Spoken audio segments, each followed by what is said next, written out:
Boa noite a todos. Boa noite. Jesus nos ampare, nos abençoe. Mais este momento de estudo, de aprendizado. E nós estamos então trazendo esse tema para o estudo de hoje: mediunidade e Chico Xavier. Lembremos que estamos próximos da comemoração do aniversário de Chico Xavier. Estamos já no finalzinho de março. E no dia 2 então, de abril, Chico Xavier comemoraria aí seu 70º aniversário, se estivesse aqui encarnado conosco, né? Mas então, o que nos leva a falar sobre mediunidade e Chico Xavier? Bom, Chico Xavier realmente é a nossa grande admiração, grande exemplo de cidadão, de médium, de espírito, de cristão. Mediunidade, creio eu que muitas pessoas que vão na casa espírita têm um desejo de saber o que é mediunidade. Tá? A grande quantidade que vai ainda não sabe, tem dúvida. Certa vez eu estava fazendo uma palestra numa casa espírita e quando eu terminei de fazer uma palestra, não era sobre mediunidade, mas uma pessoa me procurou, uma mulher me procurou, me falando que, perguntando se poderia fazer algumas perguntas. Pois não, pode perguntar. E ela então me perguntou o seguinte: olha, eu sou espírita, eu sou católica praticante e eu estou procurando o espiritismo por necessidade, porque eu estou precisando muito, com muita dificuldade na minha vida. Por isso estou procurando o espiritismo. O que acontece com a maioria, né? Que procura aí a doutrina espírita. Sim, mas eu tenho uma dúvida. Aí eu perguntei: qual é a sua dúvida? Eu falei: eu já tive em várias casas espíritas da cidade. Várias. Não sei a quantidade, mas são várias. E todas as casas que eu procurei me falam a mesma coisa. Eles me falam que eu tenho mediunidade aflorada e que eu tenho que trabalhar. Então eu gostaria de te perguntar: o que é mediunidade aflorada? Eu não sei o que é mediunidade aflorada. E trabalhar, fazer o quê? Então veja bem a grande responsabilidade que tem que ter as casas espíritas. Tá? Quando chegar com um determinado problema assim, e realmente a maioria das pessoas fala: isso é mediunidade aflorada, você tem que trabalhar. Nós temos que ter muito cuidado, porque as pessoas não sabem o que é mediunidade. Não sabem o que é trabalhar a mediunidade. Então seria interessante as casas espíritas levarem nas reuniões públicas esse tipo de assunto. Para já ir clareando a mente das pessoas. O que eu disse para as pessoas? Olha, você aqui, o espaço de tempo é muito curto. Agora nós vamos fechar o centro para eu explicar o que é mediunidade. Eu sugiro que você procure, volte nas casas que você já foi, tá? Vai em outras também. Você vai encontrar uma casa espírita, você vai sentir mais afinidade com a casa. Então você procura os dirigentes da casa que tiver mais afinidade, procura ver os dirigentes, os trabalhadores, e procura ingressar num grupo de estudo, que é a maneira mais fácil de aprender o espiritismo. Você procura um grupo de estudo espírita, tá? E começa a estudar então o espiritismo, noções básicas do espiritismo. Então você vai aprofundando, você vai entendendo o que é mediunidade, o que é trabalhar na mediunidade. Então eu vou fazer isso. Que fácil, né? Até hoje não vi mais essa mulher, espero que ela tenha encontrado que ela estava tanto necessitada. Verdade. Então nós vamos falar sobre mediunidade de Chico Xavier. Muitas pessoas acham que mediunidade é criação do espiritismo, né? Que foi Allan Kardec que inventou mediunidade, inventou o médium, mas pelos estudos, através dos tempos, sempre teve a mediunidade, sempre teve médium. Na Bíblia mesmo, então, são várias passagens bíblicas demonstrando a mediunidade. Não fala a palavra mediunidade, então foi uma criação. A palavra mediunidade é uma criação de Allan Kardec, devido às pesquisas, né, ao estudo profundo dessa comunicação do mundo espiritual com o mundo carnal. Mas então, só lembrando uma passagem lá no Novo Testamento, está em Atos dos Apóstolos, quando os apóstolos todos reunidos, tá? Na época de Pentecostes era uma festa comemorada por judeus, depois, por um motivo, os judeus que estaria ali, criado por Moisés, para comemorar aí 50 anos depois da travessia do deserto, quando ele recebeu ali no Monte Sinai os 10 mandamentos, tá? Que demorou aí 50 dias, o espenta, né?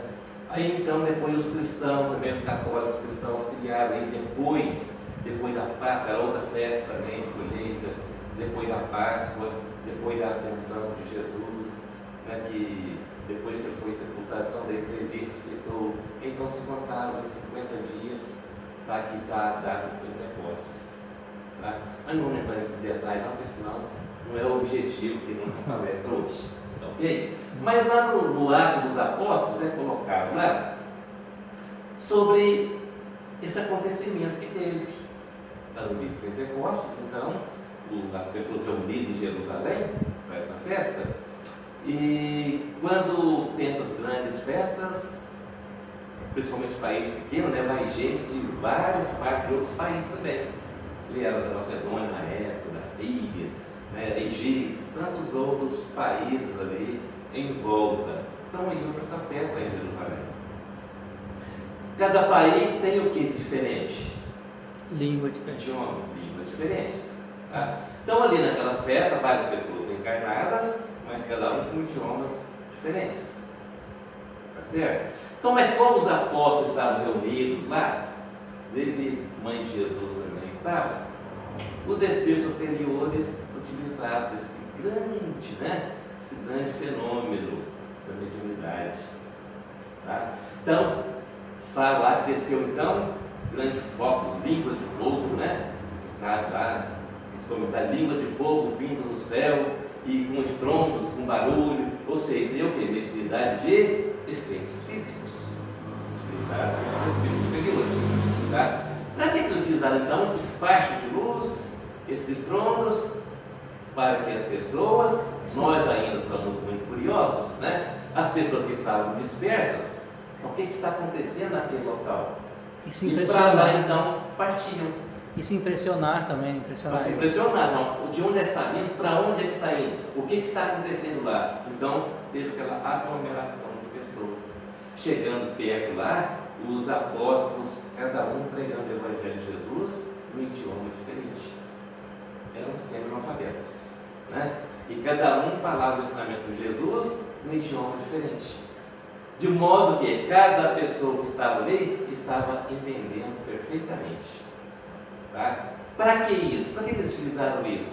Para que todas as nações soubessem, tivessem conhecimento do Evangelho de Jesus. Chegando às suas pátrias, né? Nos seus países lá, eles iam comentar daquele grande fenômeno e qual foi o ensinamento que teve naquele fenômeno. Indo assim então o cristianismo, né, se expandindo em várias línguas por toda parte possível. Mas e aqueles que não entendiam os idiomas? O que eles pensavam? Eles pensavam, esse pessoal aí bebeu.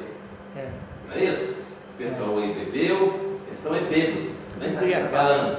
Aí Pedro então subiu na mesa, tá? E falou para eles, olha, aqui não tem ninguém bêbado, estamos na 3ª hora do dia, na 3ª hora, lá começar a contar às 3 horas da manhã, a 1ª hora, às 6 horas da manhã, 2ª hora, assim de 3 em 3, às 9 horas da manhã, 3ª hora. É só apenas 3ª hora da manhã e ninguém bebeu. Tá? Aí o Pedro então diz assim, está ocorrendo o que foi dito pelo profeta Joel. Nos últimos tempos, diz o Senhor, espalharei meu Espírito sobre todos os povos. Os seus filhos e as suas filhas profetizarão. Os jovens terão visões, os velhos terão sonhos. Naqueles dias, espalharei meu Espírito sobre meus servos e servas, e eles profetizarão. Então veja bem, né, o que Pedro disse. O que estava acontecendo? Estava alertando o povo ali, tá? que era exatamente o que estava acontecendo da profecia do profeta Joel. E ele repetiu a profecia do Joel. Isso está lá em Atos, capítulo 2, versículos 16, 17, 18, e em Joel, que é citado por Pedro, né? Lá em Joel, capítulo 12, versículos 28 e 29. Exatamente como está aí. Exatamente como Pedro se referiu para as pessoas ali presentes. Então todos passaram a entender que estava havendo ali uma comunicação. Para eles, comunicação do Espírito Santo.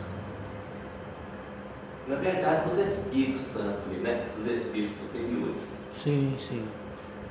Aí então, lá no livro Caminho, Verdade e Vida, o Espírito Emmanuel, através da mediunidade de Chico Xavier, com relação a essa passagem do profeta Joel, o Emmanuel fala o seguinte: ó, desde esse dia, as claridades do Pentecostes, que é da época que estava lá, Pentecostes, jorraram sobre o mundo incessantemente. Estabeleceram a era da mediunidade, alicerce de todas as realizações do cristianismo através dos séculos. Então, a partir dessa época, já teve uma manifestação mais frequente da equipe espiritual, dos benfeitores espirituais, trazendo para a humanidade a prova da imortalidade da alma e que eles continuam vivos e aptos ao trabalho, a ajudar toda a humanidade. Então essa é a grande prova. Então depois dessa época, como diz o Emmanuel, houve realmente mais acentuado, tudo de acordo com a evolução das pessoas. Chegando então à era então, do Espiritismo, onde Allan Kardec, estudando todo esse fenômeno, já estava realmente acelerado, né? Essas manifestações em processo muito acelerado, como então o grande missionário Allan Kardec estudava do que se tratava essas manifestações. Nós temos o que é isso que está acontecendo? Criando então a palavra médium e mediunidade. Médium está sendo um intermediário de um desencarnado, mandando mensagem para os reencarnados. Então, lá no livro Também o Consolador, é feita a pergunta para o Emmanuel: qual a verdadeira definição da mediunidade? Pergunta bem clara feita para Emmanuel. E ele nos dá a resposta assim: a mediunidade é aquela luz que seria derramada sobre toda a carne e prometida pelo Divino Mestre aos tempos do Consolador atualmente em curso na Terra. Qual é o Consolador atualmente em curso na Terra? O Emmanuel está se referindo ao Espiritismo. Por que o Consolador prometido por Jesus? Porque Jesus prometera, conforme nos narra o evangelista João: pedirei ao meu Pai para enviar outro Consolador, que ficará convosco para sempre.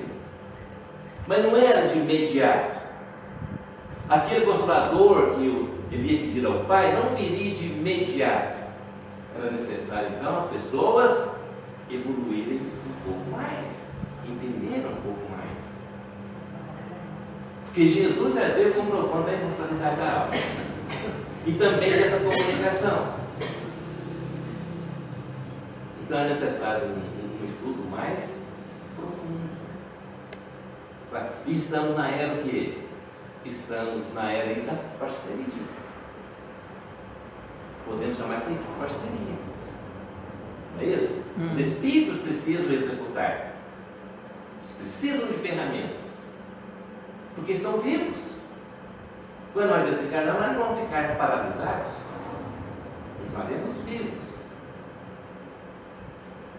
Não é isso? Apta a desenvolver e trabalhar e mostrar o trabalho. Mas é necessário as ferramentas.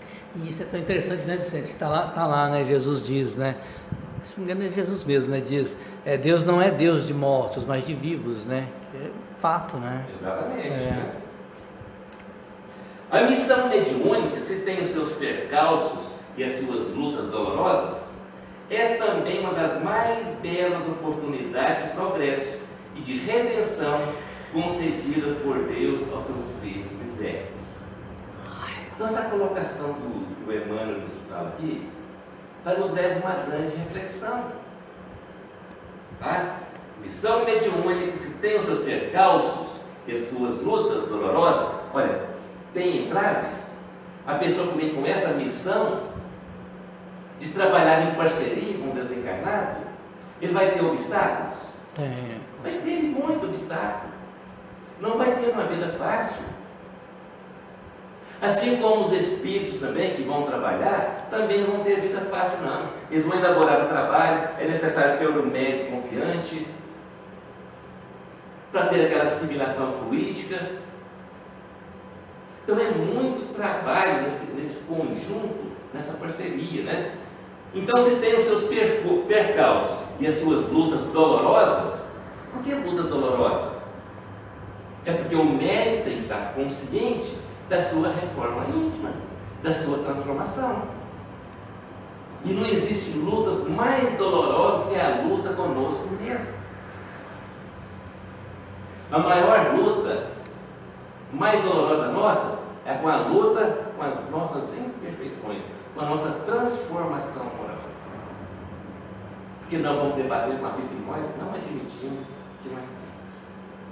São as imperfeições, nosso orgulho, nossa vaidade, prepotência, egoísmo. Ele diz também, é também uma das mais belas oportunidades de progresso e de redenção concedidas por Deus aos seus filhos misérios. Essa oportunidade que Emmanuel está falando, é exatamente essa conscientização que temos que ter, tá? Dessa interferência espiritual que estamos tendo. Então, que tipo de espírito eu quero que se aproxime de mim? Que tipo de espírito eu quero que se aproxime de mim? Que tem interferência sobre mim? É lógico que vamos desejar espíritos bondosos. Como é que eu posso atrair espíritos bondosos se eu ainda não sou bondoso? Então, primeiro tem que ser bondoso. Daí então essa grande oportunidade que Deus nos dá, tá? De ter essa consciência que nós estamos então convidando espíritos para participar de trabalhos conosco, mas eles vão se aproximar de acordo com a nossa tendência, de acordo com as nossas atitudes, com os nossos pensamentos, com os nossos sentimentos, com os nossos atos. Sendo luz que brilha na carne, a mediunidade é atributo do espírito, patrimônio da alma imortal, elemento renovador da posição moral da criatura terrena. São coisas colocadas por Emmanuel, porque ele tem muito conhecimento e manda para nós. Tá? Mediunidade é atributo do espírito, não da carne, não é do nosso corpo físico. Emmanuel está claro com isso, né? Sendo luz que brilha na carne, é o reflexo na carne, a mediunidade é atributo do espírito, patrimônio da alma imortal. Se é patrimônio do espírito, nas obras de André Luiz, tem muitas narrativas de reuniões mediúnicas no plano espiritual. Porque mediunidade é atributo do espírito. Assim nos diz Emmanuel. Se é atributo do espírito, o espírito imortal, fora do corpo, então pode também exercer a mediunidade. Lá no livro de Libertação, são várias passagens de André Luiz, mas no livro de Libertação é um exemplo muito claro, onde o André Luiz fala que ele estava reunido no salão com o Rubio, seu instrutor, e Eloy também, acompanhante do André Luiz. Tá? Ele estava impresso no salão de oração, como se fosse uma casa espírita, porque iriam receber um espírito de Matilde que está numa posição muito elevada. Tá? E essa Matilde viria e iria utilizar, é colocado por André Luiz, e isso está no livro Libertação, capítulo 2. A Matilde estava vindo de outras dimensões e iria utilizar os recursos da mediunidade de dois outros médios espíritos para se materializar para eles no plano espiritual, porque ela tinha incumbência para o Gúbio. Ela incumbiu o Gúbio de procurar Gregório, o chefe dos obsessores, que era filho dela, vidas passadas, e que ela queria novamente ajudar, chefiando grandes bandos de obsessores. E essa era a incumbência que ela estava pedindo para Gúbio, para ele nas profundezas das trevas, para convencer esse filho dela a voltar, se aproximar, reencarnar. Esse tinha um grande compromisso. Então ele está falando isso porque o André Luiz narra isso no livro. E em várias outras passagens, em outros livros também, André Luiz fala sobre reuniões mediúnicas em plano espiritual. Então, nós vamos entender isso por essa colocação de Emmanuel, que mediunidade é atributo do espírito, patrimônio da alma imortal, enriquecendo todos os seus valores no capítulo da virtude e da inteligência, sempre que se encontra ligada aos princípios evangélicos, na sua trajetória pela face do mundo. Ora, então, se o médico está bem consciente disso, se é um patrimônio da alma, e nós estamos aqui reencarnados, tá certo?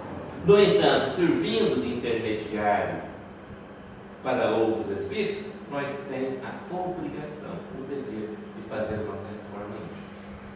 Que se aquele que não estiver consciente e não fizer, ele vai atrair qual outro tipo de espírito? Inferior. Espírito inferior. Vai ser intermediário, vai usar a sua mediunidade, esse dom dado por Deus, mas atraindo espíritos inferiores que irá fazer o que com o médium? Colocar a serviço da sombra, né? Colocar em situações difíceis. E isso a gente está cansado de ver por aí. Não é isso? A gente vê, são médiuns, chamamos de médiuns decaídos. Porque não tiveram essa conscientização da responsabilidade consigo mesmo, da importância desse intercâmbio espiritual, dessa parceria. Ou seja, ele está usando a parceria, mas com outro tipo de parceiro. Irmãos. Parceiro. Irmão, é verdade. Irmãos. Verdade. Então daí que é uma luz, que Deus deu para nós. Essa grande oportunidade para a nossa transformação moral. É a nossa conscientização que nós somos intermediários. Nós somos parceiros. Que tipo de parceiro eu quero atrair para mim? Um bom espírito. Então tem que ser bom. É injusto considerarmos todas as pessoas como médiuns? Pergunta que se interessa a uma grande quantidade de pessoas. Pergunta 383 do livro Consolador. É justo considerarmos todas as pessoas como médiuns? E o Emmanuel responde assim: todas as pessoas, todas, têm o seu grau de mediunidade, nas mais variadas posições evolutivas. E esse atributo do Espírito representa ainda a alvorada de novas percepções para o ser futuro. Estamos apenas iniciando. Estamos apenas iniciando nesse conhecimento, nesse intercâmbio que nós temos com o plano espiritual, alvorada. Então nós temos que prestar muita atenção nesse ensinamento do Espírito Emmanuel, e aprofundar mais nesse assunto, termos mais responsabilidades para conosco e com os nossos parceiros de trabalho. Não é isso? Porque cada um tem o seu grau de mediunidade. Aí tem gente que pensa, não, eu não tenho nada não sinto nada. Nós sentimos sim. Nós temos intuição. Todos recebem intuição. É mediunidade, intuitivo. Está no livro dos médicos, colocado por Allan Kardec. Muita sensibilidade, audição, mesmo visão. E assim, de acordo com cada desenvolvimento, de acordo com cada tarefa, de cada médium que aqui está reencarnado.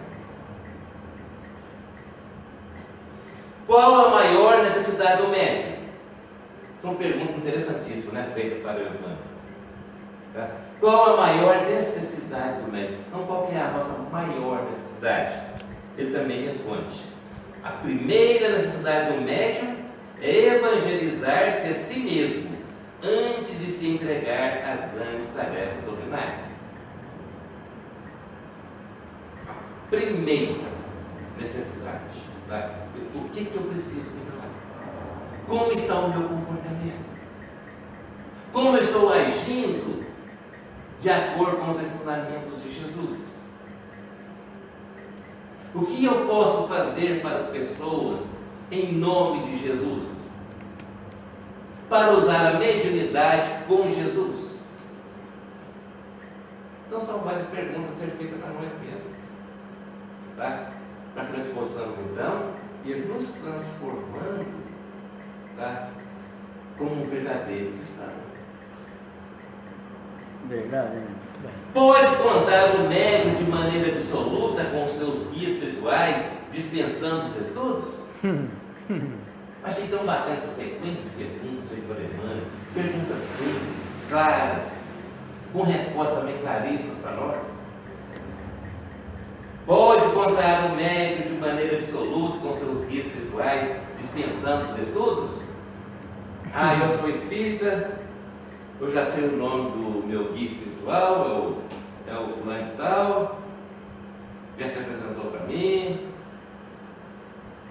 tá certo? Ele é sábio. Se ele é sábio, então não vou estudar não. Seria mais ou menos assim? Não é. Aí eu tenho um guia que sabe tudo. É isso? Ele responde assim: os mentores de um médium, por mais dedicados e evoluídos, não lhe poderão tolher a vontade nem lhe afastar o coração das lutas indispensáveis da vida. Ou seja, todos nós temos o livre-arbítrio. E os espíritos também respeitam o nosso livre-arbítrio. Assim como Jesus respeita, Deus respeita o nosso livre-arbítrio. A escolha é nossa. Da nossa vida, do nosso destino, do nosso desenvolvimento. Né?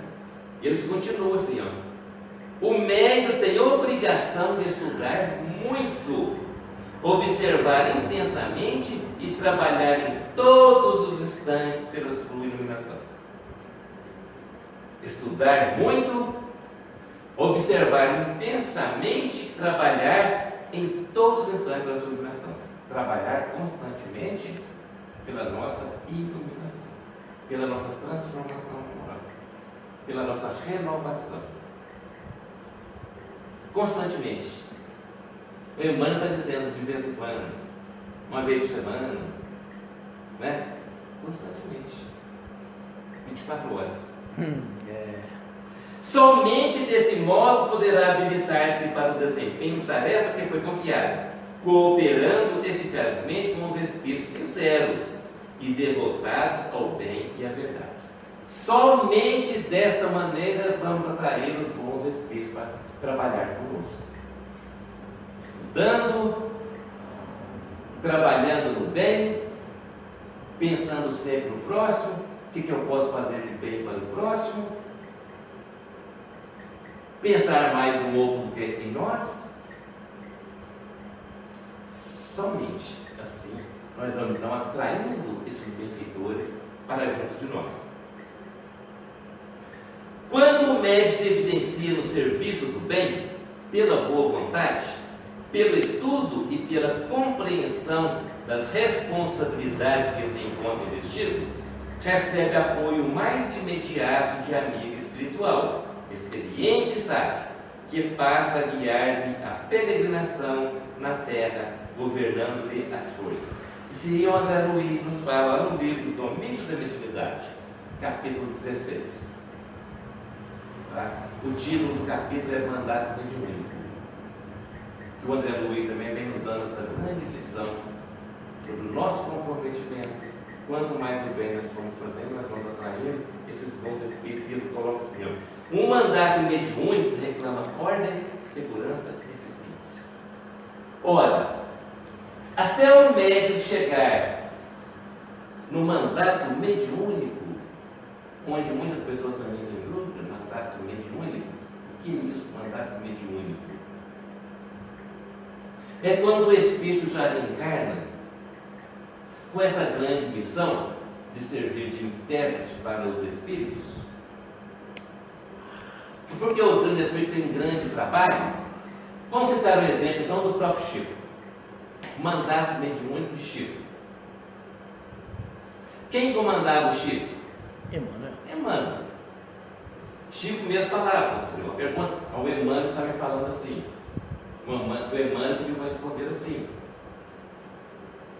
tamanha afinidade entre espírito e médium, mandato mediúnico. Qualquer outro espírito que quisesse comunicar com o Chico teria que passar pela avaliação de Emmanuel. No entanto, o Emmanuel faz o prefácio. Não é isso? Porque tinha que passar. O Emmanuel usava como se fosse um filtro para o Chico. Isso aí chamamos de mandato mediúnico. Esse comprometimento entre esse espírito ligado constantemente ao médium, mas tudo de acordo com a atitude do médium.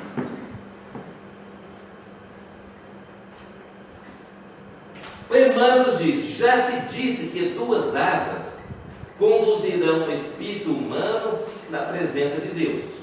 Uma chama-se amor, a outra sabedoria. Bom, somente 2 asas. Quem não quer conhecer Deus? Quem não quer se aproximar de Deus? Todos. Então é preciso apenas de 2 asas, conforme nos fala o Espírito Emmanuel. Uma asa chama amor, a outra asa, sabedoria. Mas não é aquele amor que nós entendemos. É o amor ensinado por Jesus. É um amor profundo, que não tem mágoa, não tem rancor. Desinteressado, né? Desinteressado. É um amor pela criatura, não nas virtudes, é um amor na criatura. Desinteressados. Sabedoria. A nossa evolução está ligada à sabedoria. Nós temos que saber tudo. Assim como Jesus. Jesus se aproximou do Pai, porque Ele sabe tudo. Ele tem amor profundo, amor verdadeiro, e sabe tudo. Então, para chegar ao Pai, como diz Emmanuel, tem que ter o quê? Amor e sabedoria. Pelo amor que acima de tudo é serviço aos semelhantes, a criatura se ilumina e a formoseia por dentro, emitindo em favor dos outros o reflexo de suas próprias virtudes. Quanto mais amor nós vamos desenvolvendo em nós, tá? Mais nós vamos nos purificando, o nosso desenvolvimento, chegando perto da perfeição, conhecendo realmente o que é Deus, sabendo da realidade profunda de Jesus. Porque nós falamos tanto em Jesus, somos cristãos, mas sabe que analisando bem, a maioria das pessoas se diz cristão, ainda está muito distante de saber realmente de quem se trata. Esse Espírito puro, que é um Espírito puro? Na sua profundeza, a sua infinita bondade e misericórdia que teve. Já parou um pouco para analisar esse ser sublime? E pela sabedoria, que começa na aquisição do conhecimento, recolhe a influência dos bombardeios do progresso que lhe comunicam os reflexos da própria grandeza, impelindo-o para o alto. Sabedoria é isso, porque os espíritos grandiosos, Bezerra de Menezes, Allan Kardec, o próprio Emmanuel, já passaram por tudo isso que nós estamos passando. Já tiveram essa sintonia que nós estamos hoje, eles já passaram por isso. E venceram, né?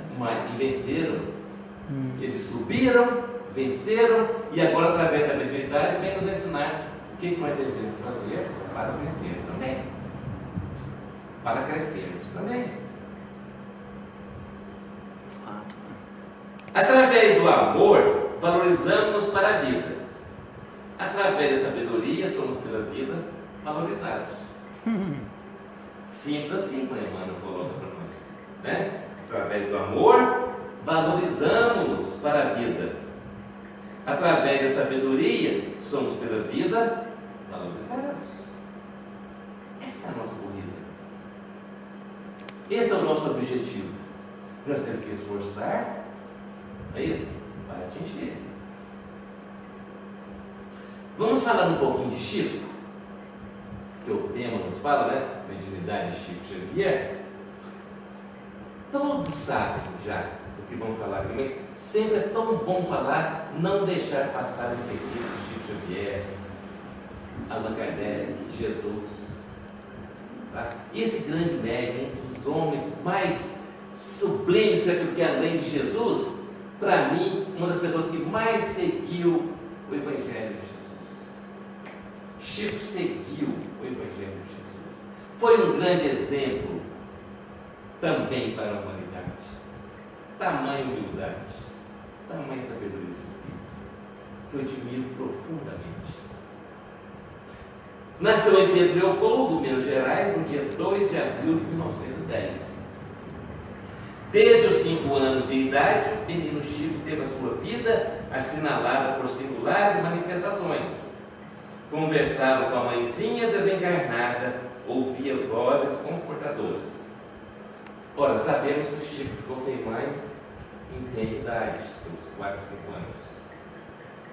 Família muito pobre, o pai então saiu distribuindo os filhos, né, para as pessoas, para os conhecidos, familiares, criar. E o Chico então foi entregue uma madrinha. Todos sabem que essa madrinha era muito boazinha para ele, né? Muito boazinha? Quase nada. Risinhos, né? Tá? Nada boazinha. Tá certo? Mas já tudo fazendo parte de um plano também espiritual, né? Para trabalhar essa humanidade, essa mediunidade, esse médium, já começando bem idade. Tinha que ser assim. Tinha que ser assim. Tá certo? E ser provado no perdão também, né? Exatamente. Assim como Jesus foi pregado na cruz para demonstrar ali a humildade, a simplicidade, o perdão, o amor ao próximo. Então Chico veio com essa grande missão também de ensinar a humildade, a sabedoria, essa mediunidade, esse intercâmbio. Não é isso? Então ele apanhava muito dessa madrinha. Ela enfiava carne na sua barriga, fazia todo tipo de judiação com ele, né? E ele ia chorar no fundo do quintal. E então a sua mãezinha aparecia para ele e falava para ele assim: Chico, vai lá e xinga ela também. Vai lá e dá um chute na canela dela, Chico, para que ser bobo. É assim que falava a mãe dele? Vai lá e se vinga. Não Vai lá é e se assim. vinga, Chico. É assim que falava a mãe dele? Não, eu nunca. Como é que ela falava? Chico, tenha paciência, meu filho. Tolere. Seja humilde. Ela é boa. Tenha paciência. Ame ela. Isso passa. Eram os conselhos. A gente faz essas coisas que todos sabem.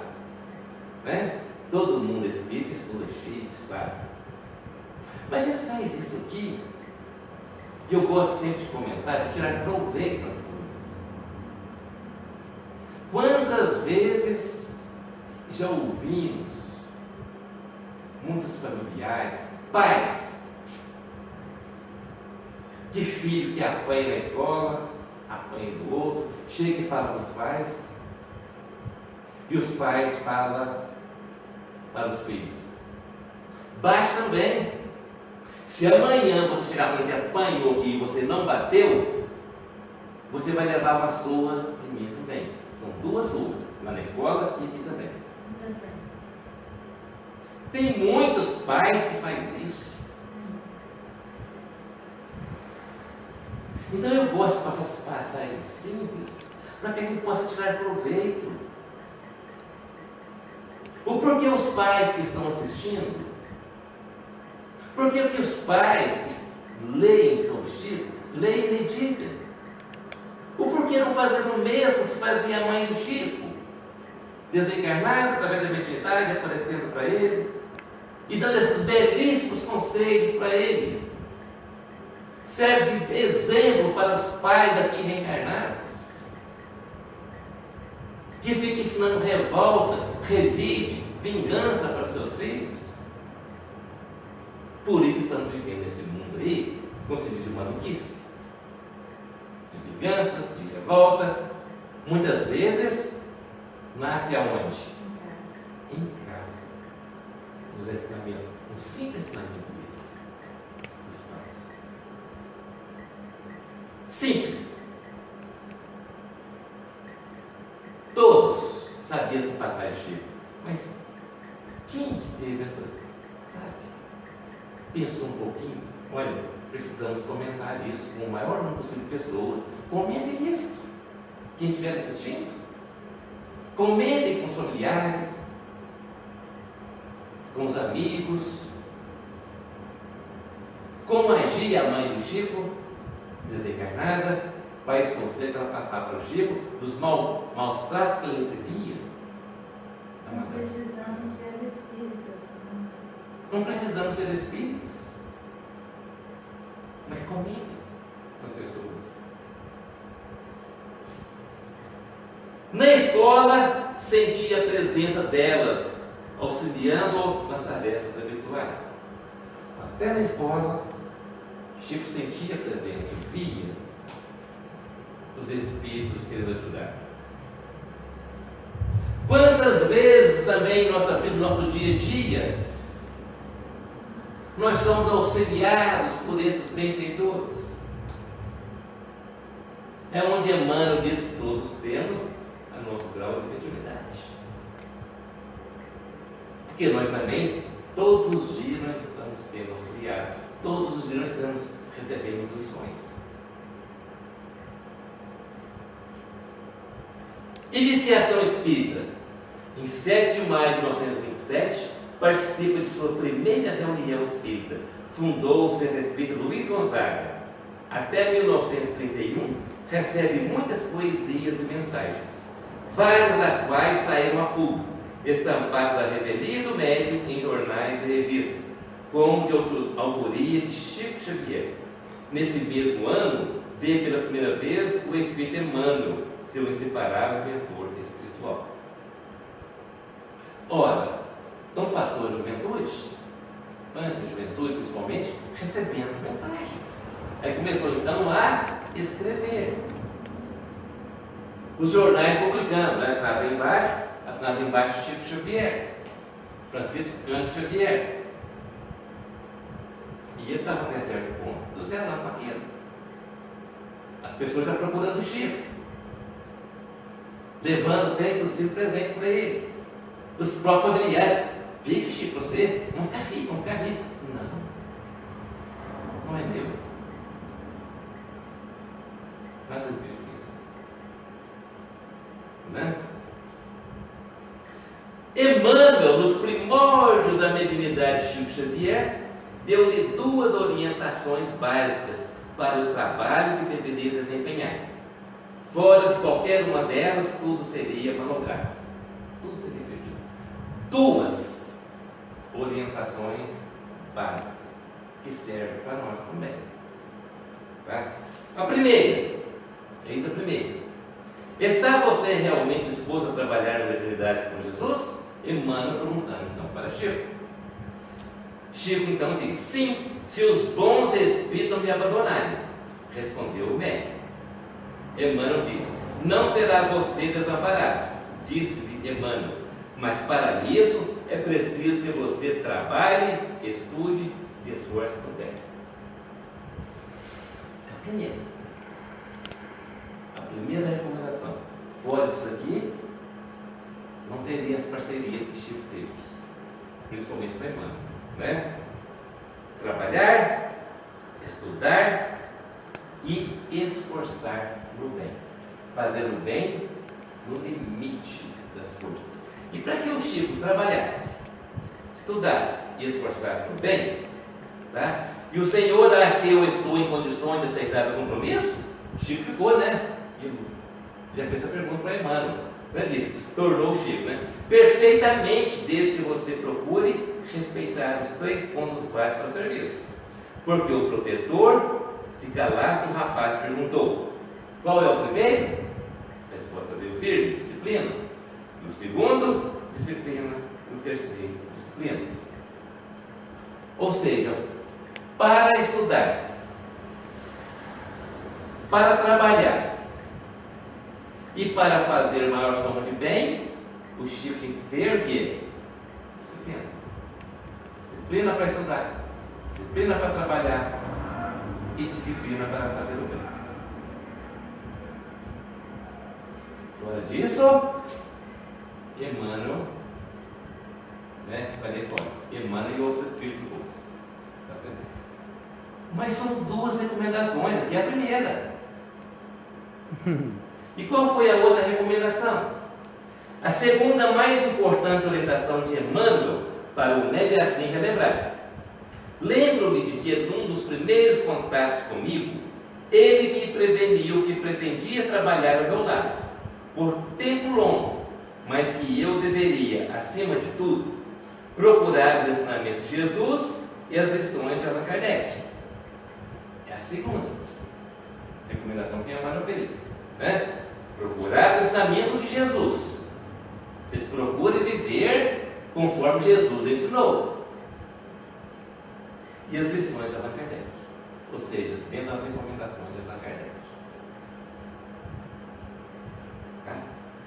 E aí então, o Emmanuel vai ser disse mais. Se um dia ele algo me aconselhasse que não estivesse de acordo com as palavras de Jesus e de Kardec, que eu deveria permanecer com Jesus e Kardec procurando esquecer. Então, por que o Emmanuel recomendou que Chico prestasse atenção no ensinamento de Jesus e que estudasse as lições de Kardec?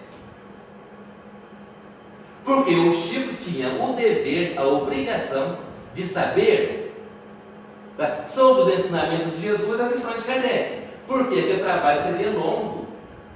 Ele tinha que saber que se algo que o Emmanuel dissesse para ele, se estivesse fora de Jesus e fora de Kardec, que o Chico então largasse isso. Olha, Emmanuel, Jesus não ensinou dessa maneira e Kardec também não ensinou assim. Então Emmanuel foi enfático com o Chico. Mas tudo que eu disser, se estiver fora do ensinamento de Jesus e de Kardec, fique com eles e me deixe. Então, para que Chico soubesse comparar, ele tinha que fazer o quê? Realmente prestar atenção no ensinamento de Jesus, procurar seguir o ensinamento de Jesus. Por isso que eu disse no início que Chico foi um dos que vivenciou Jesus, os ensinamentos de Jesus, e Kardec, que foram os outros 2 grandes personagens admiráveis por Chico Xavier. Chico falava, além de Emmanuel, em Jesus e Kardec.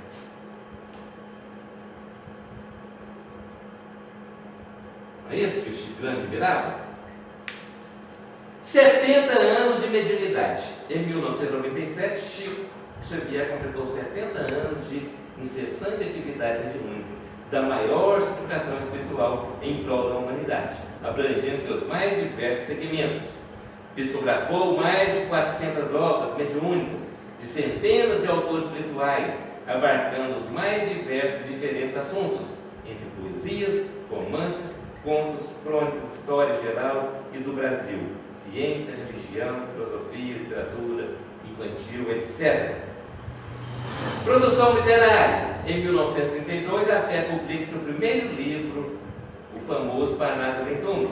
Em 1999, publica seu último livro, Escada de Luz, totalizando 412 livros publicados, muitos deles traduzidos em diversas línguas e também em braille.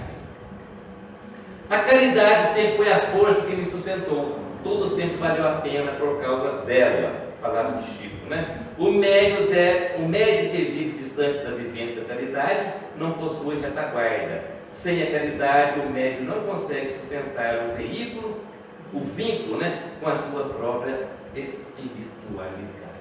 Ou seja, essa caridade que o Chico está dizendo é aquela caridade conforme entendi Jesus, está no Livro dos Espíritos. Benevolência para com todos, Chico vivenciou, sendo bom para todos. Indulgência para as imperfeições do próximo, Chico jamais apontou o defeito do outro. E perdão pelas ofensas, Chico jamais ficou magoado, sempre perdoou, sempre amou. Terei feito compreender a quem me lê a verdade como de fato ela é? Creio que não.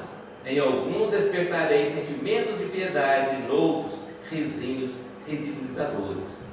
Então, lá no livro Parnaso Além Túmulo, no prefácio, cartinha feita pelo Chico mesmo, no primeiro livro, ele já preocupado com as pessoas que iriam lê-lo, né? Queriam ler aquele livro e também outros livros dele. Será que todos iriam admirar? Todos admiram o Chico? Não, ele já está prevendo. Muitos iriam criticar, como ainda criticam, dar os vizinhos, né? Como ele diz aqui, de críticas. Mas olha o pensamento do missionário. Há de haver, porém, alguém que encontre consolação nessas partes humildes. Um desses que age entre 1000 dos primeiros e dou-me por compensado do meu trabalho. Chico está dizendo que, vamos colocar em números, se 10.000 pessoas, ou números, né? Se 10.000 pessoas que lêem o livro,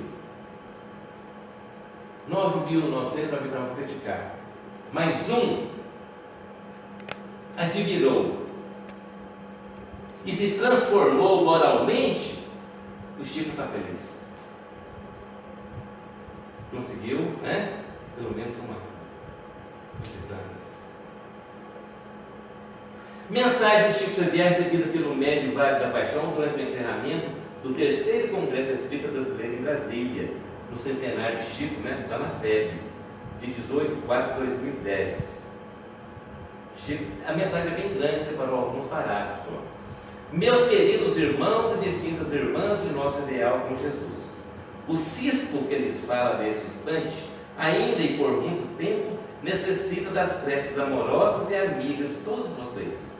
Amemo-nos uns aos outros, meus irmãos, sem competições, sem vaidades, sem presunção, sem desprezo.